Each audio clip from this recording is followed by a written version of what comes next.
Hello guys, magandang morning sa inyo. So nandito na naman ako sa ilalim ng puno ng dates. Ayan oh. Meron pa tayo dito ng mga natitirang bunga. Ayan oh, meron pa tayong dalawang buwig dito. Tapos doon sa kabila, meron pa dito sa kabila na konting natitira. Kaya harvest na natin lahat. Para wala na tayong babalikan. Walang katapusang harvest eh. Pero ngayon kukunin ko na lahat yan para ano.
So, ayan na guys, oh.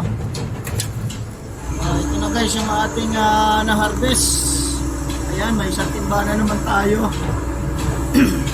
So, tapos na ang ating pag-harvest. Wow, sobrang init, oh. Ang pawis ko. Ayan, tapos na tayo mag-harvest. See you again next year.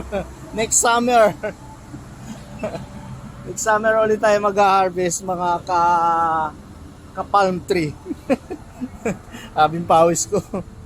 Ayan oh, dito ko na rin ito hugasan.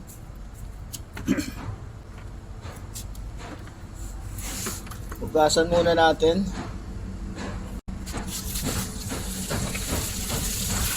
Bago natin tanggalin sa mga tangkay.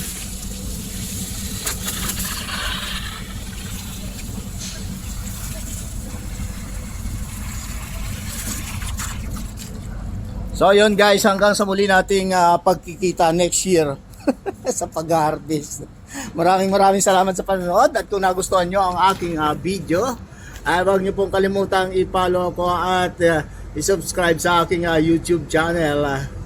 See you, bye bye. Grabing pawis ko.